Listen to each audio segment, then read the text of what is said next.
Right, following those headlines now, we're going to continue with what happened this week. Of course, shining a spotlight on the happenings at the Madlanga Commission. It's been another extraordinary week with two different witnesses taking center stage. We heard Fadil Adams facing difficult questions about his own actions, his own relationships, the allegations that he brought before the commission.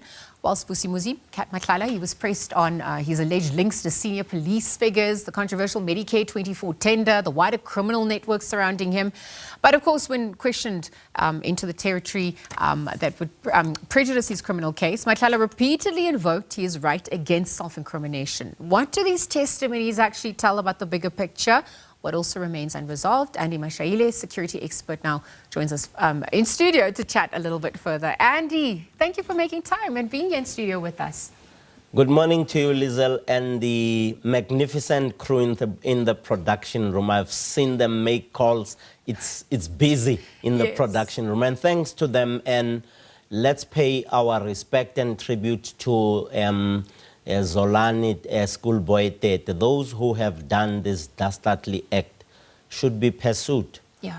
Pit bulls in law enforcement agencies must go after them. Andy, you're speaking to just, being grateful to people who are doing the work without the applause, and also justice ensuing. And this is a large part of the work of the Madlanga Commission as well. So it was an extraordinary week, as I mentioned. We saw some high-profile, figures coming to account. I wonder if we can speak to some of the intersections and the contradictions now that emerged from Fadil Adams as well as Kat Matlala. How are you going to condense this to the few minutes we have? Let me say, pass, begin and start. Yeah.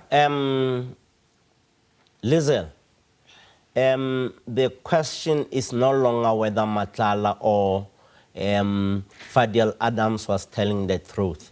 The big question is who benefited from the shenanigans that were happening, and who was involved, and why were individuals like Mr. Fadil Adams' complaints used as a weapon to construct a hush-hush Section 27 and prosecutorial action and teams. So there are more questions than meets the eye, and the responses of Mr. Fadil Adams, I mean, under oath, you say to the commission, I realize that I now made a mistake, let me correct myself. You did that under oath. That's in your statement. If you said the brown envelope, the names of people were there, the information was there, and the commission says General Lushaba was the name in the envelope and or outside of the envelope,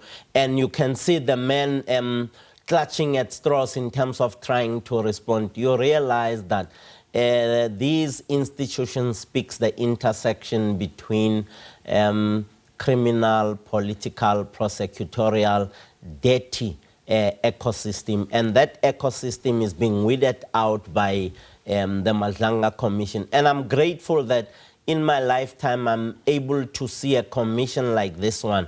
I take my hat off to Ntate Madlanga and the commissioners and the investigators.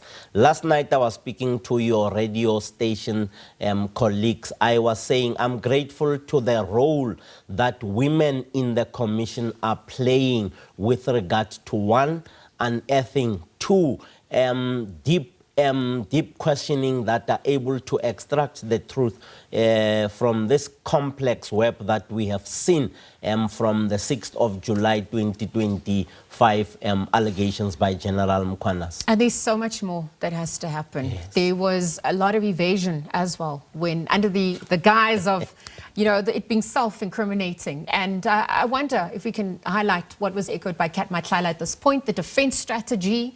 We also saw, the chess moves ensuing there. Refused to answer questions about Medicare. Some of the senior police officials as well. So there's now still more gaps. There are more gaps. I'm a strategist by training. He played a wise move, a wise game. And the legal team is a smart team in that it is helping him not to throw himself under the bus. From a justice point of view, anyone in this country would want to see him answering honestly, so that he should be prosecuted for the alleged crimes that he might have committed. So long story short, invoking your constitutional right not to say anything, to silence and not to incriminate yourself only serves for that particular moment. You can use it until the commission finds another method and tactic that will help them dismantle the wall around you, or the wall of fire around you that you have put up, so that you don't answer the questions in helping the commission to help us understand crime, corruption, as well as political interference in the criminal justice system. And we are also grateful to the new NDPP for dropping all those charges against General Khumalo and many others. Like I said yesterday to some people who I was speaking, we are some of those who were wrong in terms of the analysis based on how the intricate narrative was put up. We sort of believed, IDEC, that Khumalo and them are bad people, they are corrupt, and many of those things. And I'm happy that the commission dismantled that IDEC little story and that narrative, and we are seeing them walking free, especially Dineo, the woman who was supposed to be a T-girl in a brigadier position. You and I know that she had what it takes. Highly qualified, highly efficient, highly recommended as well. And this is what justice does. It vindicates those who need the vindication, and also exposes, hopefully, and then obviously leads to justice being served. And I'm going to say this because Mashaile denied relationship with suspended minister Senzo Mchunu. There was also, just the notions of the Big Five cartel that's also, he's allegedly part of now. Him playing into that, refusing to release names, dodging bullets on that front. Can you tell us how this is now connected to that greater, interconnected criminal network as opposed to one syndicate? Listen, if he was to answer questions honestly, more names would crop up. And in the cropping up of those names, some of the people who are going to be mentioned or who would be mentioned would come back and say, no, I'm not going down alone. He facilitated A, B, C, D, E, F, G. So the strategy, when I say it is a smart move on the chessboard of the Madlanga Commission, it means, one, he's been able to limit exposure that he might open himself to with regard to furthermore damning evidence that might come through. Which the commission will, obviously make available. So there'll be records, there'll be transcripts, there'll be phone calls, there'll be bank statements, etc. What should we be looking out for at this point now, given the stage of the commission, and what's going to then corroborate for against some of the allegations that have been put forth? We should be looking forward to the digital evidence that has been put out there, and also looking at when it's presented. I'm sure Tate Mashaile and the legal team are going to challenge the authenticity of the digital evidence. Remember, there has always been a complaint about the custody of those digital devices, and also the interpretation of the messages in those digital devices and what is meant, and whomever sent the messages. There's going to be a challenge from a strategy point of view. So we are looking to a more exciting game of chess, justice game of chess between Justice Madlanga's commission and the legal team and Mr. Mashaile. He's a very smart man when it comes to calculating the angles, but you can win so many games. You will never be able to win all of the games, given the nature of the intensity of the interrogation of the situation and circumstances by the commissioners and the investigators and the evidence leaders. Lieutenant General Colonel Dina Govender will be coming back at the end of the month. So we obviously also now know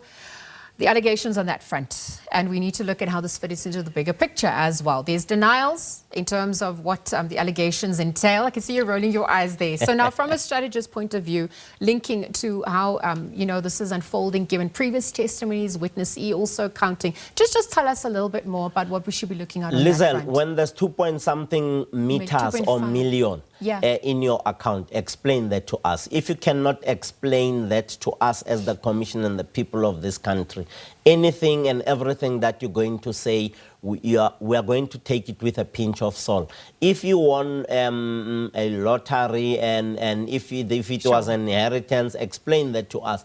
But for the fact that we have heard the allegations that there was this kind of money that was going to go through into your account for executing Bevan Loftus.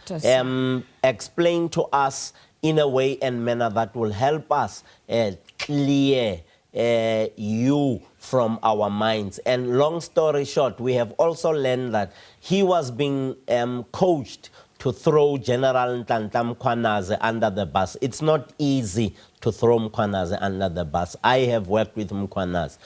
We have read the same books. He's a student of Sun Tzu, The Art of War. I am a sizable, experienced individual in that space. The moves that he plays, it has only 13 chapters. I will advise you to read The Art of War. And it shows the allegations are being corroborated minute by minute, interview by interview at the Madlanga Commission. Well, the work continues next week. We're looking forward to more extraordinary action, but we'll leave our conversation there. Thank you for making sense and always just being really available to unpack what really is happening. You know, Andy Mashaile, of course, is a security expert. He was weighing in on the eventful week that was at the Madlanga Commission, and we'll continue to monitor those developments.